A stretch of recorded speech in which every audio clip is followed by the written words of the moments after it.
बिस्मिल्लाहिर्रहमानिर्रहीम, अस्सलाम वालेकुम। आप देख रहे हैं सीधी बात बीनर सलीम के साथ। पाकिस्तानियों को ये आदत है कि उनको पुरानी चीज़ें एक नई पैकिंग में बेचने की कोशिश की जाती है और पाकिस्तानी बहुत ही सादा कौम है, बेचारे ख़रीद भी लेते हैं क्योंकि सादगी जो इतनी ज़्यादा है। इस दफ़ा भी कुछ अलग नहीं हो रहा, चेहरे वही पुराने हैं लेकिन पार्टी नहीं बन रही।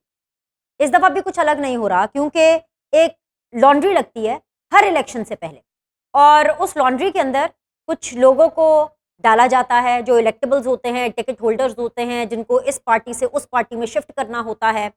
तो उस लॉन्ड्री में उन लोगों को डाला जाता है और वो लॉन्ड्री ऑटोमेटिकली उनको साफ-सुथरा, नीट एंड क्लीन करके, स्पॉटलेस करके, क्रिस्टल क्लियर करके बाहर निकालती है और उसके बाद वो इंतखाबात में हिस्सा लेते हैं। अब होता ये है कि मिस्त्री पुराने होते हैं, लेकिन नारा लगता है कि पुराने मिस्त्री नया पाकिस्तान बनाने चले। आज आपको पूरा दिन अपनी टेलीविजन स्क्रीन्स पर कुछ इसी किस्म के मनाज़िर नज़र आएँगे, जैसे कि आपको लगेगा डीजा वू, शायद आपने मनाज़िर पहले भी देखे। यानी मनाज़िर क्या हैं? जहांगीर खान तरीन साहब हैं, वो जोक दर जोक लोगों से मिली चली जा रहे हैं, मिली चली जा रहे हैं, मिली चली जा रहे हैं और बड़े अच्छे किस्म के विजुअल्स, लश-पश बैकग्राउंड के अंदर विजुअल्स, बड़े-बड़े घर, बड़ी-बड़ी मीटिंग्स, बड़े-बड़े ख़ाबे, इस किस्म के विजुअल्स जो हैं हमें नज़र आते हैं। अब जहांगीर खान तरीन साहब ये काम पहले भी करते रहे हैं। अभी तो अपने लिए शायद कर रहे हैं या अलीम खान साहब के लिए कर रहे हैं, मुझे नहीं पता। लेकिन माज़ी में वो ये काम चेयरमैन पाकिस्तान तहरीक-ए-इंसाफ के लिए करते रहे। इसीलिए तो बोला डीजा वू, देखा था ना पहले, जब ये काम वो चेयरमैन तहरीक-ए-इंसाफ के लिए क्या करते थे, तो तब भी इसी तरह जोक दर जोक लोगों से मिला करते थे, उनको पार्टी में शमूलियत इख्तियार कराते थे, उनके साथ वादे होते थे, फिर बाकायदा तौर पर एक फ़ोटो सेशन होता था, उस फ़ोटो सेशन को बाकायदा तौर पर रिलीज़ किया जाता था और वो मीडिया की ज़ीनत बनता था। एनीवेज़, इस दफ़ा जहांगीर खान तरीन साहब कुछ ज़्यादा कर नहीं पाएँगे। उसकी वजह ये है कि अभी तक वो डिस्क्वालिफ़ाइड हैं और डिस्क्वालिफ़िकेशन की कोई टाइम बाउंड तो है नहीं, लाइफ़ टाइम डिस्क्वालिफ़िकेशन है।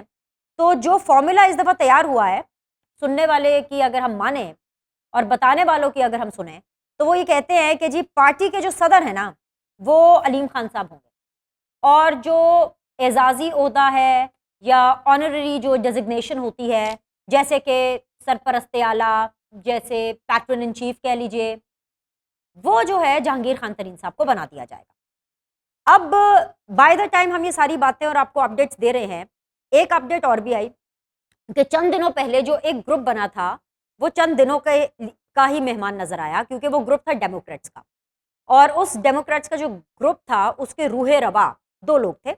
एक तो कर्नल हाशिम डोगर साहब और एक मुराद राज साहब। और चंद दिनों के अंदर ही, बल्कि चंद घंटे आप कह लीजिए, कोई 72 घंटों के अंदर ही मुराद राज साहब ने डेमोक्रेट्स को छोड़ करके जहांगीर खान तरीन साहब से जाकर के एक टाइट सी जप्फी डाल ली है। और अब जो कर्नल हाशिम डोगर साहब है वो किस तरफ जाएँगे, उसके लिए अभी हमें इंतज़ार करना पड़ेगा।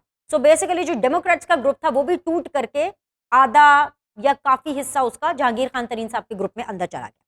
दूसरी तरफ अगर मैं बात करूँ तो शाह महमूद कुरैशी साहब को जेल से बाहर आने की इजाज़त मिल जाती है और ना सिर्फ अदालत उनको इजाज़त देती है, बल्कि पावरफुल पीपल जो रियासत है वो भी उनको बाहर आने देती है और बगैर कोई ज़मानती मचलके जमा कराए उनको ये रियायत हासिल है। अब सबसे बड़ा सवाल ये है कि जब ऐसी रियायत या ऐसा रिलीफ मिले, क्योंकि ये पैटर्न नहीं है ना रीसेंट टाइम्स में क्या हो रहा है, आप पाकिस्तान तहरीक इंसाफ के लोगों को उठा करके देखें पिछले 8-10 दिनों में जिनका अरेस्ट हुआ, वो एक केस से निकलते थे, अभी पूरी तरह बाहर भी नहीं निकलते थे, उनको अगले केस में किसी में धर लिया जाता था। लेकिन शाह महमूद कुरैशी साहब के ऊपर ये प्रैक्टिस अप्लाई नहीं हुई। So this is an exception. ये एक्सेप्शन क्यों है? इसको लेकर के बहुत से सवालात हैं। सवाल नंबर 1 कि क्या किसी मिशन पर हैं शाह महमूद कुरैशी साहब? क्या उनको ये मिशन सौंपा गया है कि वो माइनस चेयरमैन पाकिस्तान तहरीक-ए-इंसाफ को करेंगे? अगर माइनस करने में कामयाब हो जाते हैं, तो क्या उनको इस पार्टी की सरबराही दे दी जाएगी? और अगर नाकाम हो जाते हैं, तो क्या शाह महमूद कुरैशी साहब को वापस जेल में डाला जाएगा? ये बहुत से सवालात हैं, जिनका जवाब इस टाइम पर तो किसी के पास नहीं। लेकिन हम इस सवाल का जवाब जानने की कोशिश करेंगे कि भई आखिर आगे पाकिस्तान की सियासत में होने क्या वाला है? आज के लिए मुझे जॉइन किया हुआ है जी वेरी ऑनरेबल सहर कामरान साहिबा ने, रहनुमा है पाकिस्तान पीपल्स पार्टी की। अस्सलाम वालेकुम, खुशामदीद, गवर्नमेंट को रिप्रेजेंट कर रही हैं। और मुझे जॉइन किया हुआ है जी वेरी ऑनरेबल निहाल हाशमी साहब ने, पीएमएलएन को रिप्रेजेंट कर रहे हैं again from the government benches. दोनों मेहमानों को खुशामदीद, बहुत बहुत शुक्रिया ज्वाइन करने के लिए। निहाल भाई, आपसे ही आगाज़ कर लेते हैं। आप अभी ताज़ा ताज़ा नया नया मियाँ साहब से मिल करके आए हैं दोबारा से, एक बार फिर से। तो सर मैं आपकी कुछ यादें ताज़ा कर दूँ। जहांगीर तरीन साहब तो आपको याद होंगे ना? आजकल तो वापस आने के बाद आपको टीवी पे बहुत ज़्यादा नज़र आ रहे होंगे। पहले भी जहांगीर खान तरीन साहब ही थे, जो आप ही लोगों के बहुत ज़्यादा बंदे तोड़ रहे थे। याद है ना आपको? लेकिन उस टाइम पर वो ये काम चेयरमैन पाकिस्तान तहरीक-ए-इंसाफ साहब के लिए कर रहे थे। अब मेरा सवाल आपसे ये है कि आपको तो चेयरमैन पाकिस्तान तहरीक-ए-इंसाफ के बिल्कुल भी एक आंक नहीं भाते हैं, उनसे आपका 36 का आंकड़ा है। लेकिन जहांगीर खान तरीन साहब से आपकी दोस्ती चल चल रही है, आप लोग का सलूक चल रहा है, ये खुला तज़ाद नहीं है तो क्या है? बिस्मिल्लाहिर्रहमानिर्रहीम। सियासत में ना कोई दोस्ती है परमानेंट, ना कोई दुश्मनी है परमानेंट। हुँ, जहांगीर तरीन साहब एक सियासी कारकुन है। वो अपनी एक्टिविटी कर रहे हैं, हम अपनी एक्टिविटी कर रहे हैं, दीगर लोग अपनी एक्टिविटी कर रहे हैं। ना हमारी उनसे कोई आंकड़ा हो रहा है, ना कोई बाखड़ा हो रहा है। हुँ, उनको हक है, आइन उनको इजाजत देता है कि अपनी एक्टिविटी करें, हम अपनी एक्टिविटी करेंगे। तो हमारी कोई ना किसी के साथ आंकड़ा है, ना कोई बाखड़ा है। हुँ। तो निहाल भाई वैसे जहांगीर खान तरीन साहब के पास ऐसी क्या गीदड़ सिंगी है कि चाहे 2018 के इंतखाबात हों, उससे पहले वाला मामला और उसके बाद वाला मामला हो, चाहे पंजाब में हुकूमत बनानी हो पाकिस्तान तहरीक इंसाफ की, और चाहे अब वाला मामला हो, बंदे टूट टूट के उनके पास जाते हैं। नहीं, उनके पास कोई गिदड़ सिंगी नहीं है, उनके पास नोट सिंगी है। वो बुनियादी तौर पे एक ताजिर हैं। वो हम्म, सियासतदान, सियासी कारकुन नहीं है। ना उनका कोई सियासी बैकग्राउंड है, कॉलेज, यूनिवर्सिटी या नौजवानी के दौर का, स्टूडेंट लाइफ का। अब वो अपने तिजारत के बलबूते पे ताजिर बैकग्राउंड से आए हैं, और वो अपने अंदाज की सियासत कर रहे हैं। हर किसी का अपना अंदाज होता है सियासत करने का। ट्रेड यूनियन वाले अपने अंदाज में करते हैं, आप जो जर्नलिस्ट है आपका अपना अंदाज होता है, हम जो स्टूडेंट पॉलिटिक्स है, हम और वकला पॉलिटिक्स है, हमारा अपना अंदाज होता है। तो उनका अंदाज उनका अपना अंदाज है। तो वो पैसा खर्च करते हैं, पैसा फेंक तमाशा देख करते हैं। और जो लोग पैसे के साथ इन्वॉल्व रहते हैं या पर्क्स एंड प्रिविलेजेस के साथ इन्वॉल्व रहते हैं, ऐसे लोग सियासी कारकुन नहीं होते। वो उनके साथ आते और जाते हैं। वो बाजार में वो कमोडिटी है, जो चाहे उस दस्तियाब है हर वक्त। हम्म। तो जहांगीर खान तरीन साहब के पास क्या नवाज शरीफ से और आसिफ अली जरदारी से ज्यादा पैसे हैं, या उनके पास खर्च करने की सकत ज्यादा है? मार्केट में वो अपने जहाज को भी एज क्या कहते हैं, वो वाले बस के तौर पे चलाते हैं। वो जो बच्चों को स्कूल लाते नहीं ले जाते हैं, वो तो हम्म, अपने जेट को भी इस्तेमाल करते हैं उस तरह से, शटल शटल कॉक के तौर पे। तो वो हम्म। करते हैं। सहर कामरान साहिबा, बहुत बहुत शुक्रिया फॉर योर टाइम। आपने पीएमएलएन का मौक़िफ़ तो जहांगीर खान तरीन साहब और उनके ग्रुप के हवाले से सुना। मेरा आपसे भी एक सिमिलर क्वेश्चन है, वो ये है कि अभी तक आपकी हुकूमत में अगर कोई आगे फ्यूचर के लिए रुकावट डाल सकते हैं, क्योंकि मैं बार बार ये लगातार कहते चली आ रही हूँ कि पीपल्स पार्टी बड़ी पुरुमीद है कि अगली दफ़ा वजीर आजम पीपल्स पार्टी का होगा, तो वो जो सबसे बड़ी रुकावट है ना, वो जहांगीर खान तरीन साहब हो सकते हैं, क्योंकि अभी तक जितने भी बंदे हैं वो जहांगीर तरीन साहब तोड़ी जा रहे हैं। दर्जन से जायद लोग डेली की बुनियाद पर जहांगीर खान तरीन साहब से मिलते हैं, और कुछ पता नहीं है बाय द टाइम हम ये शो खत्म करके अपने अपने घरों को जाइए, पार्टी की अनाउंसमेंट भी हो जाए, बंदों की भी अनाउंसमेंट हो जाए। तो आप तैयार हैं इस चैलेंज के लिए? शुक्रिया दिनेश। पीपल्स पार्टी अपने वोट बैंक पे यकीन रखती है, अपने उन जियालों पे यकीन रखती है जिन्होंने साला साल से पीपल्स पार्टी के साथ अपनी लॉयल्टी निभाई है। उन हम्म, तमाम जो है वो लीडरान पे यकीन रखती है जो पीपल्स पार्टी के साथ, जिनके जो तमाम तर मुश्किलात के बावजूद, जेल, गिरफ्तारियां और इल्जाम के बावजूद भी उन्होंने पीपल्स पार्टी का साथ नहीं छोड़ा। तो हाँ, देखिए, ये जो सियासी इत्तेहाद है, ये बनते हैं, ये बिगड़ते हैं, बहुत सारी वजूहात होती हैं। वो लोग जो कि एक जमात में शामिल किए गए थे और एक जमात को, एक हाइब्रिड रजीम को तैयार किया गया था। आज उनको अपना मुस्तकबिल तो तलाश हम्म, करना है। या तो वो इतना आगे जा चुके हैं कि उनके पास वापस पीछे पलट के रास्ते नजर नहीं आते, तो जो भी राह उनको नजर आ रही है उसकी तरफ जा रहे हैं। तो पीपल्स पार्टी जो है वो समझती है कि जो पीपल्स पार्टी के मंशूर पे, पीपल्स पार्टी की आइडियोलॉजी पे यकीन रखते हैं, वो पीपल्स पार्टी को वोट देंगे। और पीपल्स पार्टी को अपने ऊपर यकीन है। हमने बहुत काम किया है सिंध के अंदर भी, और पीपल्स पार्टी की जो रूट्स हैं, वो हम्म, कश्मीर हो, बलूचिस्तान हो, पंजाब हो, जो है, या केपी हो, हर जगह पे पीपल्स पार्टी के रूट्स हैं। और हमें यकीन है कि अगर जो है फेयर एंड फ्री इलेक्शन होते हैं तो पीपल्स पार्टी का वोटर बाहर निकलेगा, पीपल्स पार्टी के नॉमिनेटेड कैंडिडेट को वोट देगा, और पीपल्स पार्टी यकीनन इतने वोट हासिल करेगी। और दूसरी बात ये, पीपल्स पार्टी एक बड़े तहम्मुल के साथ सियासत करती है। पीपल्स पार्टी के अंदर सलाहियत है कि सबको साथ लेके चल सके।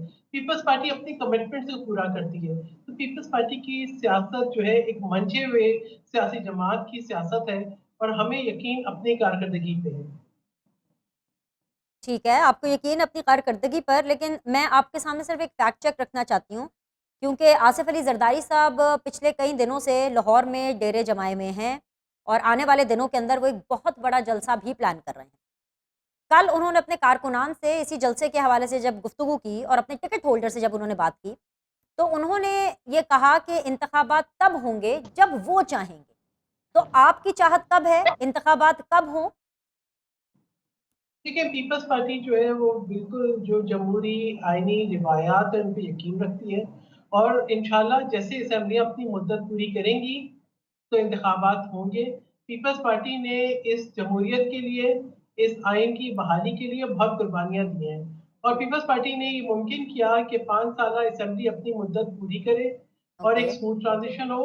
उसके बाद एक 5 साला असेंबली जो है मियाँ नवाज़ शरीफ साहब की मुकम्मल हुई, ट्रांज़िशन हुई। हमें बहुत तहफ़्फ़ुज़ात थे इलेक्शंस पे, उसके बावजूद भी आइन के लिए और पार्लियामान के लिए हम ना सिर्फ़ खुद आके असेंबली में बैठे, बाकी पार्टीज़ को भी कायम किया और अब भी इंशाल्लाह असेंबलियाँ अपनी मुद्दत पूरी करेंगी और जो है वो इलेक्शंस होंगे।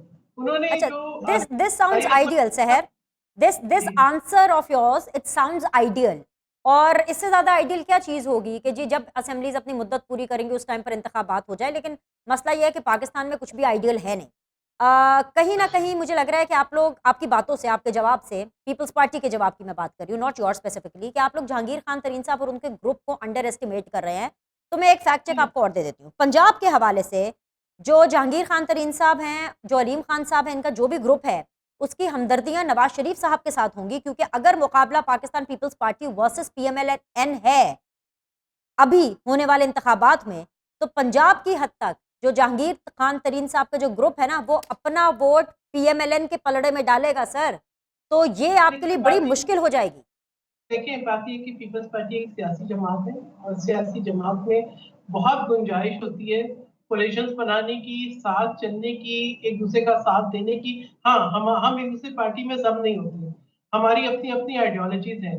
लेकिन आप ये देखें कि इस वक़्त भी पीपल्स पार्टी जो है वो कोलिशन में चल रही है। हमारे पास जो मिनिस्ट्रीज़ हैं उसमें पीपल्स पार्टी की अपनी परफ़ॉर्मेंस सबके सामने है।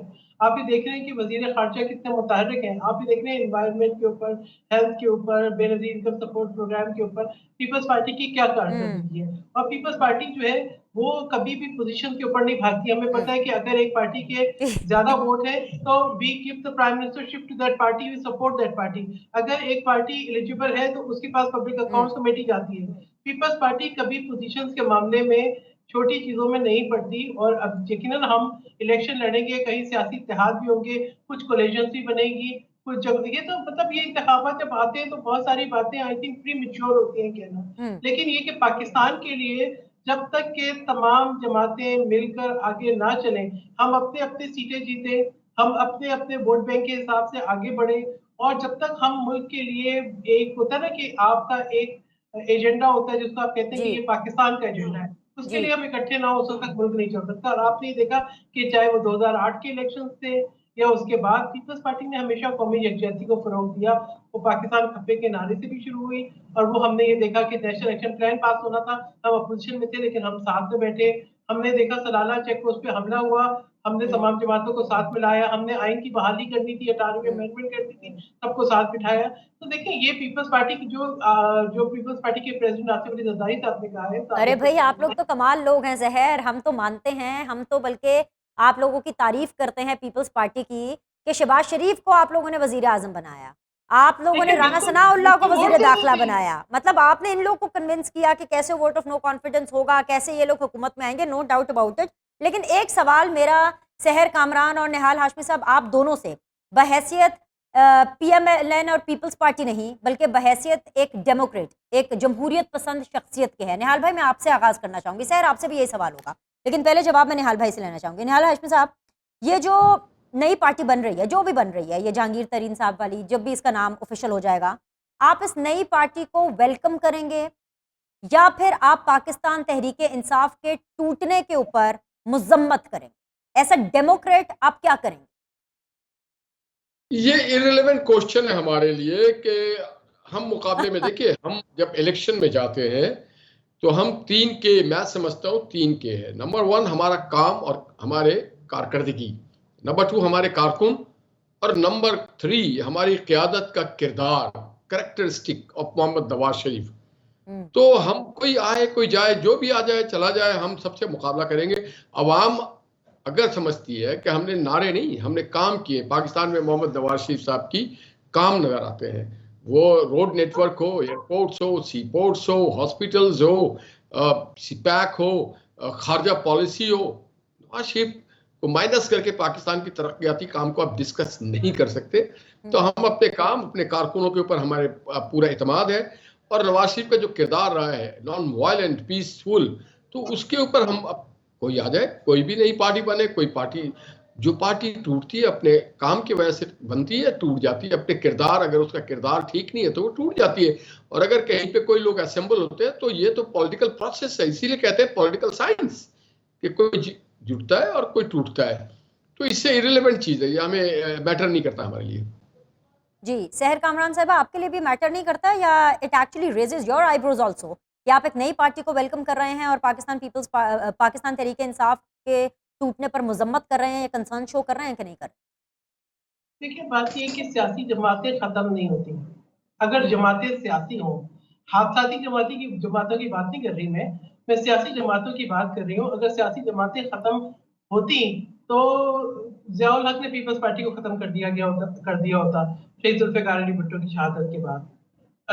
नवाज शरीफ साहब की पार्टी को खत्म कर दिया गया होता, उनको जो है वो एग्जाइल में भेजने के बाद। देखिए, सियासी जमातों की जिद्दोजहद भी चलती है, उनकी आइडियोलॉजी भी चलती है, वो सर्वाइव भी करती हैं, वो सस्टेन भी करती हैं और वो सियासी तौर पे मुकाबला करना भी जानती है। हमने किसी सियासी जमात को ना कभी बनने से रोका है, ना किसी सियासी जमात का सामना करने से हाइफ है। देखिए ना, मैंने आपको बताया कि हम जो इलेक्शन लड़ेंगे अपनी कारकर्दगी पे लड़ेंगे।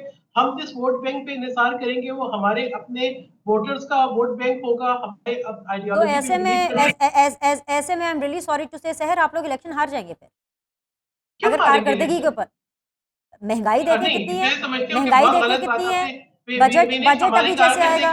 जी, हमारी कारकर्दगी चाहे हमारे सूबे में हो, जो भी प्रोपेगेंडा पीपल्स पार्टी के खिलाफ इस्तेमाल किया गया, आज बेहतरीन हेल्थ का निज़ाम सूबा सिंध के अंदर है।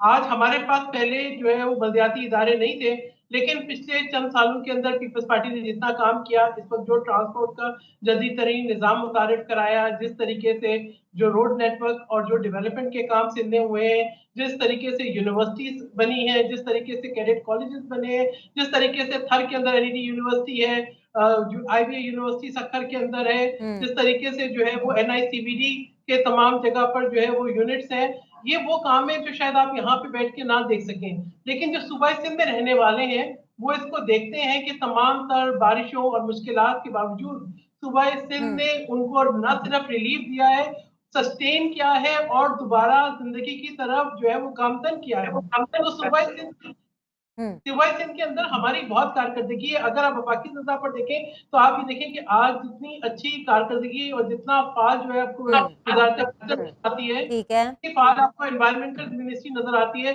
जितना फाल आपको बेनजीर इनकम सपोर्ट प्रोग्राम में नजर आता है, लेकिन जितना खाली फाल खाली शहर सिंध की बेस के ऊपर तो वजीर आजम नहीं बन सकते ना, पंजाब चाहिए, जनूबी पंजाब आप चाहिए, तो विफाक चाहिए, बहुत सी चीजें होती हैं। बात ये है बेनेश, अभी इलेक्शंस हुए थे, हाँ शाह जी। महमूद कुरैशी साहब सीट हार गए पीपल्स पार्टी के मुकाबले में। पीपल्स पार्टी ने जहां भी इलेक्शन लड़ा है अपनी सीटें जीती हैं। ठीक है, ये जरूर है कि मैनोवरिंग हुई, मैनिपुलेशन हुई, कश्मीर के ऑल अंदर भी राइट। हमारा वोट बैंक ज्यादा था, गिलगित बल्तिस्तान में भी ज्यादा था। जहां भी पीपल्स पार्टी ने इलेक्शन लड़ा है, पीपल्स पार्टी ने अपनी सीटें गेन की हैं। ये अगर आरटीएस सिस्टम फेल ना हो, अगर इलेक्शन फेयर एंड फ्री हो, तो Peoples Party will regain its vote bank और इसमें हमें कोई ऑल शक व राइट, शुबा नहीं है। चलिए जी, हमारे ऑल द अंदर बेस्ट। तामुल भी है और सलाहियत भी है। ऑल राइट जी, ऑल द बेस्ट कहते हैं आपको कि जब भी इलेक्शन हो, मैं तो कहती हूँ जो भी काबिल और कॉम्पिटेंट पॉलिटिकल पार्टी हो उसको बिल्कुल जीतना चाहिए। लेकिन मुझे यहाँ पे एक ब्रेक लेना है, ब्रेक लेते हैं, ब्रेक के बाद वापस आएंगे। शाह महमूद कुरैशी साहब का कुछ जिक्र हमने भी किया, कुछ जिक्र सहर कामरान साहिबा ने भी किया, लेकिन शाह महमूद कुरैशी साहब किसी मिशन पर हैं, उस बारे में भी हम बात करेंगे। और इसके अलावा एंटी करप्शन पंजाब ने ढेर सारे केसेस के बारे में बताया है, इनको मंतकी अंजाम पर कैसे पहुंचाया जाएगा ये भी हम जानने की कोशिश करेंगे इस ब्रेक के बाद।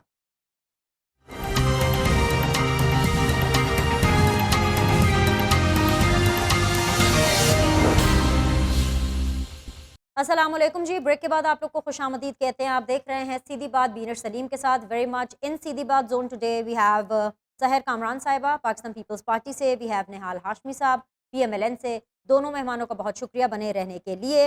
निहाल हाशमी साहब, जो एक अनयूजुअल सी प्रैक्टिस शाह महमूद कुरैशी साहब के केस में सामने आई है, आई डोंट नो आपने उनको कितना फॉलो किया, मैं वेरी क्विकली आपको रिमाइंडर दे देती हूँ कि शाह महमूद कुरैशी साहब लगभग 1 महीना जेल में रहने के बाद बाहर आ गए हैं और उनको एक जिम्मेदारी सौंपी गई है, एक मिशन सौंपा गया है, और वो ये इसलिए मिशन सौंपा गया है क्योंकि उनको बाहर आने के बाद किसी और केस में धरा नहीं गया है।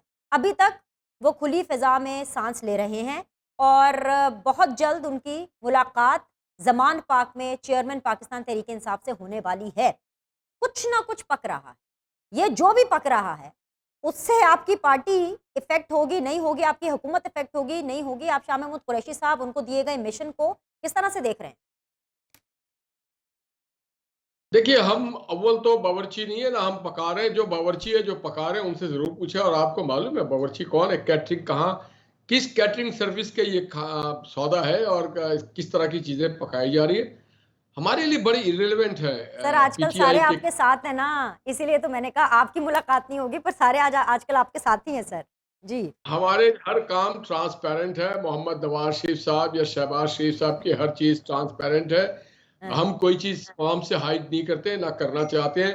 और जो बाकी लोग हैं उनके भी काम ट्रांसपेरेंट है कि कौमी इमलाक को नुकसान पहुंचाना, सोशल मीडिया पे बैठ के मुल्क की सलामती को दांव पे लगाना, मुल्क के खिलाफ वाहियात बातें करना, मुल्क के इदारों को तबाह करना, मुल्क के, देखिए आप जाती इख्तलाफ कर सकते हैं, पॉलिसी इख्तलाफ कर सकते हैं, फर्द से इख्तलाफ कर सकते हैं, मगर आप अपने रियासत से इख्तलाफ नहीं करें। आप गवर्नमेंट से करें, गवर्नमेंट की पॉलिसी से इख्तलाफ करें।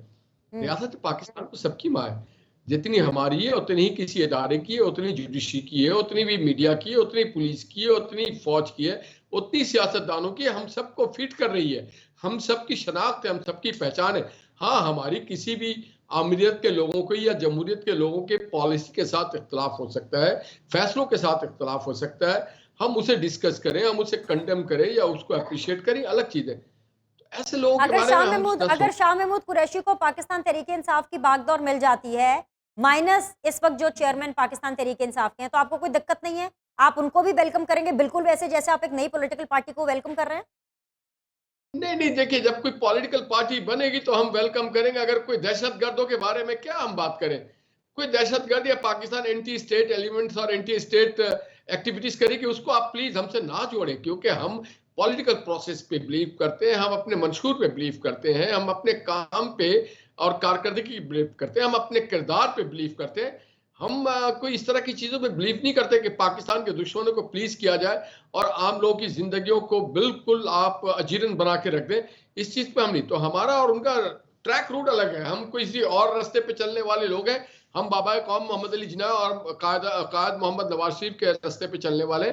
ये तो मारो धाड़ो जलाओ घिराओ की बात और फिर माफी मांगो, मारो धाड़ो फिर माफी मांगो। हमारे इससे अगर हमारे लोगों ने कोई सियासी इख्तलाफ किया है, उन्हें अगर सजा हुई है तो वो जेल भी गए, ना किसी ने माफीनामा भर के दिया है। इज्जत से किसी ने 1 महीना काटा और किसी ने 2 से 1 साल काटा है, किसी ने 2 साल काटा है, किसी ने 4 साल काटा है। हमने इज्जत से जेल, ना ही कभी किसी हमारे क़यादत ने कारकुन ने शिकायत की कि जेल में ये सहूलत है ये नहीं है, वो भी हमने कभी नहीं कहा। अल्लाह ने जिस हाल में रखा हम ठीक रहे, खुश रहे, हम अपने मंशूर पे कायम रहे, अपने उसूल पे कायम रहे, अपनी क़यादत के साथ हम अटूट रहे और हम आज भी हैं। और इंशाअल्लाह यानी कि आप ये कह रहे हैं कि पीटीआई के मौजूदा चेयरमैन अगर माइनस हो भी जाएं और नए चेयरमैन पीटीआई को मिल जाएं, जो पीटीआई है वो अब आपके लिए खतरा नहीं है, उसको कोई भी लीड करे, आप ये कहना चाहते हैं? PTI was never been a खतरा फॉर अस। ना करें निहाल भाई ना करें। सियासी जमात नहीं थी, पीटीआई कभी भी सियासी जमात नहीं थी। ये भानमती का कुंभा था और वो प्रोडक्ट जो मार्केट में होते हैं, जो अवेलेबल होते हैं और उसको ला करके जोड़ दिया जाता है, वो सियासी प्रोसेस नहीं है। इससे पाकिस्तान के कल्चर को, सियासी कल्चर को, निज़ाम को, आइन को, जमहूरियत को, रवादारी को, नौजवानों के मुख्तलिफ सब्जेक्ट्स को बड़ा नुकसान पहुंचा है। मैं समझता हूं कि अब सियासी, अगर कोई सियासी है और अपने आप को कहता है मैं सियासी हूं, तो इस तरह के तजुर्बे से गुरेज करें। 1 मिनट, हाँ जी जी निहाल भाई मुकम्मल कर लें। तो वो इस तरह के तजुर्बे से गुरेज करेगा जिससे आप उसी जगह आ जाते हैं, जहां से चले थे वहीं वापस आ जाते हैं। आज दुनिया बहुत आगे निकल चुकी है। हमें अपने खित्ते में देखना, जो मियां नवाज शरीफ साहब का विजन था कि हम इलाके को कनेक्टिविटी रीजनल करें फिर इंटरनेशनल करें। हमें मियां हमारे नवाज लोगों शरीफ को साहब से तो कहें कि हमारे साथ कनेक्टिविटी करें, पाकिस्तान को उनकी जरूरत है, आप साथ ले आते ना उनको, देखिए ना, लंदन हमें बैठ अपने करके वो सारों की कनेक्टिविटी करेंगे, उनसे कहें कि कौम को उनकी जरूरत है। वो आएंगे, आप बेफिक्र रहें, बेफिक्र रहें। हमें अपने नौजवानों को एक्टिविटी देना है, रोजगार देना है, एजुकेशन ठीक है, देना है, अच्छे तालीमी माहौल देना है, और आम पाकिस्तानियों को सुकून देना है, सिक्योरिटी देना है, सेफ्टी देना है, एक एश्योरेंस देना है पीसफुल इन्वायरमेंट का। तो ऑल इसके राइट, लिए हमारा इनके साथ आप मुआवजा प्लीज ना करें, बड़ी मेहरबानी होगी, प्लीज इनका हमारा ठीक कोई है, मुआवजा। अच्छा जी, ठीक है। सहर कामरान साहिबा, शाह महमूद कुरैशी साहब was recently in your party before joining Pakistan Tehreek Insaf, तो शायद आपका ज़रा ज़्यादा आप कह लें नून लीग से ज़्यादा उनके साथ थोड़ा सा अंडरस्टैंडिंग होगी।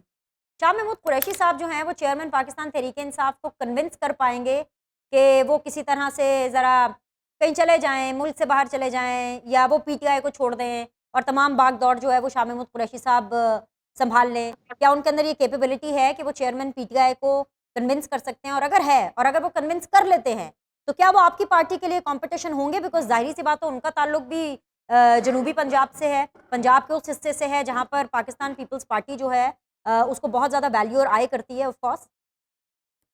दिनेश, मैंने अभी तो आपको बताया है कि शाह महमूद कुरैशी साहब सीट हार गए थे पीपल्स पार्टी से।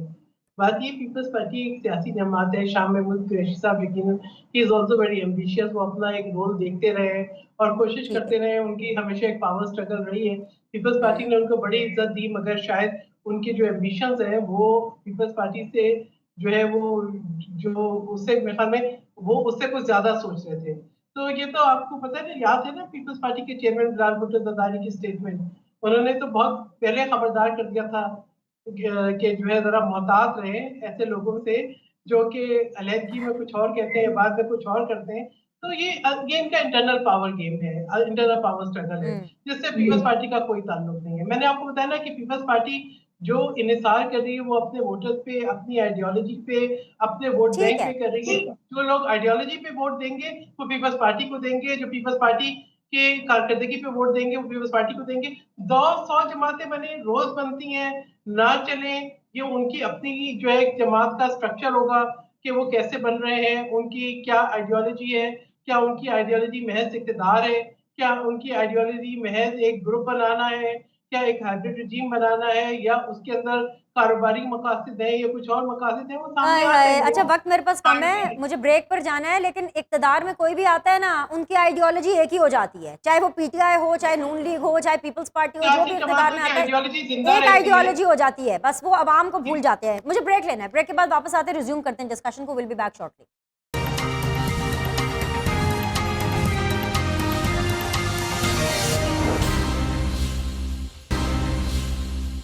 वेलकम बैक जी। आप देखने वालों के भी होश उड़ जाएंगे जब मैं आपके सामने अभी कुछ चीज़ रखने लगी हूं, और जो मेरे दोनों पैनलिस्ट हैं उनके भी रोंगटे खड़े हो जाएंगे। सहर एंड निहाल भाई, आई एम श्योर कि आप दोनों तैयार होंगे। एक 2 लाइनों की सिचुएशन मैं आपके सामने रख देती हूं, और ये कोई मेरी घड़ी हुई सिचुएशन नहीं है। बुशरा बीबी हैं जो कि चेयरमैन पाकिस्तान तहरीक इंसाफ की अहलिया हैं, उन्होंने अपना एक रिटन मौक़िफ़, तहरीरी मौक़िफ़ नैब में दिया है। दोनों हजरात से गुजारिश है ज़रा गौर फरमाइएगा।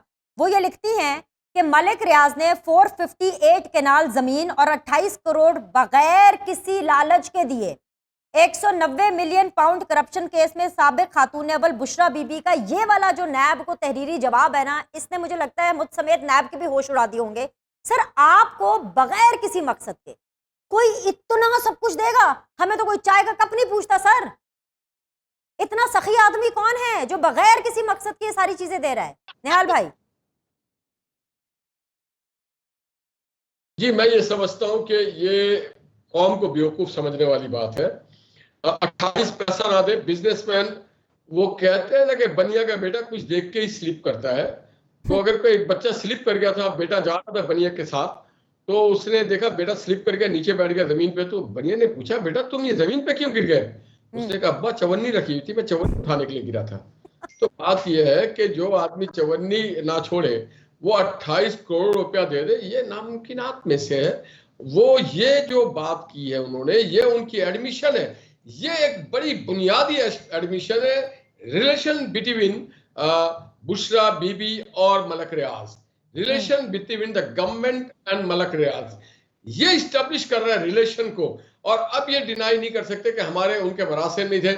ये स्टैब्लिश कर रहा है कि हीरे की अंगूठियां कब और कितने करट के लिए गए, ये स्टैब्लिश कर रहा है कितनी अंगूठी लिए गए, ये स्टैब्लिश कर रहा है कि हाँ तोहफे लिए और दिए जा रहे थे उस जमाने में, ये स्टैब्लिश कर रहा है। 28 करोड़ रुपया आज तक पाकिस्तान में किसी ने की हमास सिवाय इसके एक बार एक आदमी को दिया गया, तो उस वक्त वो गवर्नमेंट में नहीं था। मियां नवाज शरीफ साहब ने शौकत खानम के हॉस्पिटल के बुनियाद में एक किरदार अदा किया, जो इफ्तिताई तकरीर मियां नवाज शरीफ के नाम पे। तो मैं समझता हूँ कि बुश बेबी ने जो बात की है वो हमारे होश नहीं उड़ा रहे।